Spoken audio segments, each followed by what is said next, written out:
Right, can you say hello? Hello. Good morning. Welcome to our day.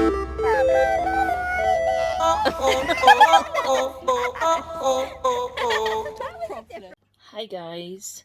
Hi. So we have got 2 vlogs that are ready to go live. And we were going to get one up today, but we woke up to some awful news. And we kind of just need like positive, happy thoughts, prayers, whatever it is you guys kind of believe in, feel. Basically, my sister's mother-in-law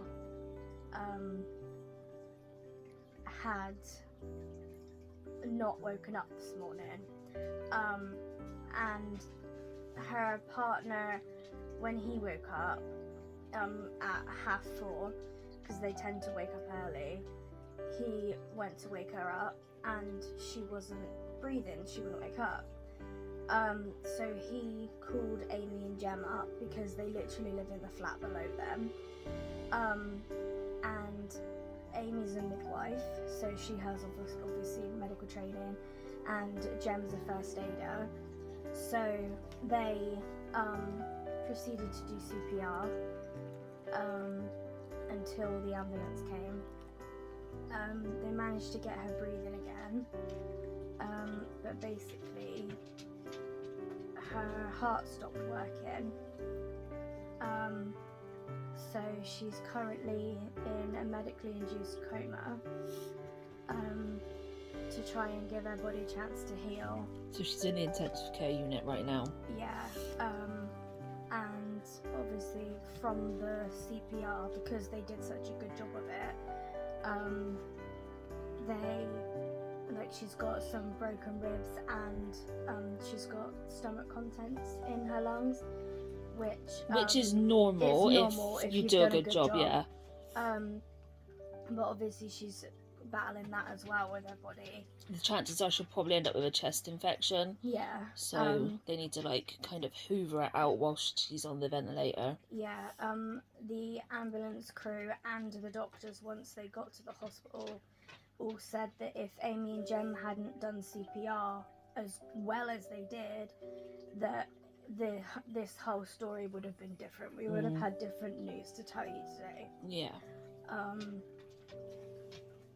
So she's had like she went straight to the cath lab, which is a place they normally take people who have had cardiac arrest, because normally it's because there's a blockage in an artery in the heart. So they took her straight to the cath lab to obviously get rid of that blockage, and to make sure. Like they normally put like stents in and things like that to keep the artery open or whatever. But when they took her to the cath lab, they didn't see any blockage. No, they were all clear. So she went and had a scan, and they can't see any clots anywhere. So it looks like that it wasn't a heart attack, which is good, because obviously when you have a heart attack, it's the blood flow to certain points of your heart is blocked, and that part of your heart starts to die off the longer it's not got blood to it. So in that sense, it's really good.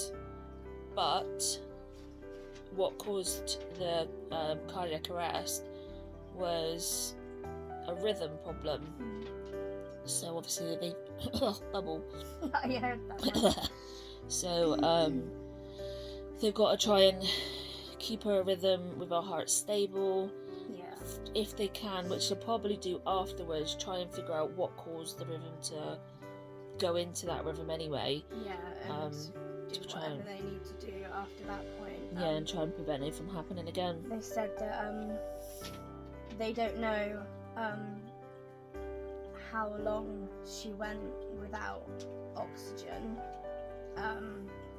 so we don't know if there's any brain damage or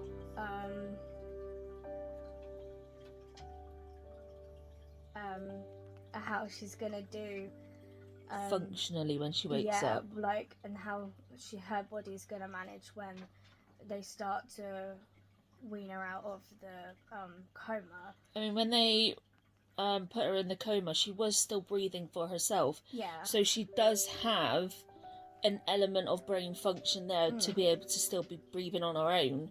Yeah. Like, she didn't need any respiratory support because she was doing so well. So that is encouraging. It is. But obviously there's a lot of other aspects in the brain that could have been affected. But yeah. all we can do is... I'm feeling really like emotional, can you hear it? Mm-hmm. All we can do is hope that minimal damage has been caused, if any at all. Yeah. And that she has a quick and speedy recovery and she does well. Yeah. So, I mean, keep you updated. It seems like her partner has a house in Cornwall.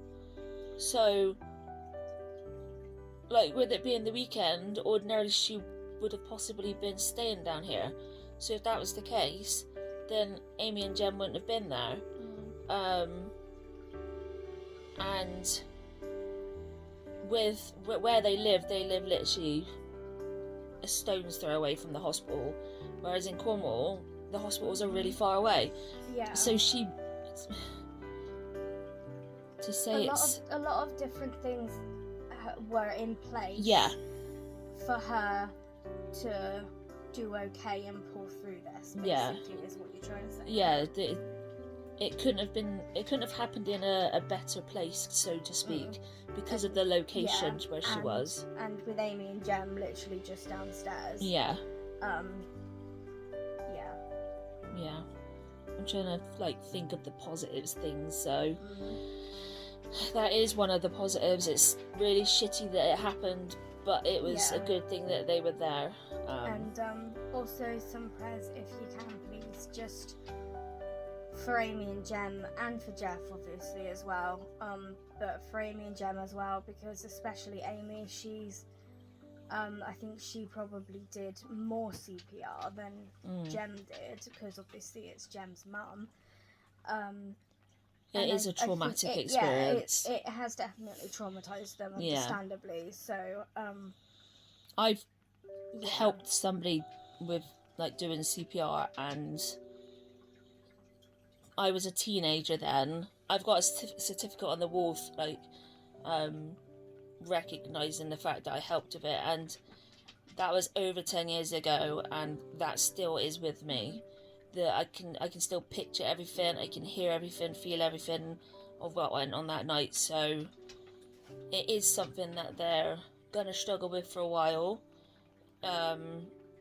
But any positive thoughts, prayers, or anything like that to try and help them get through it okay. Nothing will make it better, unfortunately. It's just taking time to accept it. Is the best thing.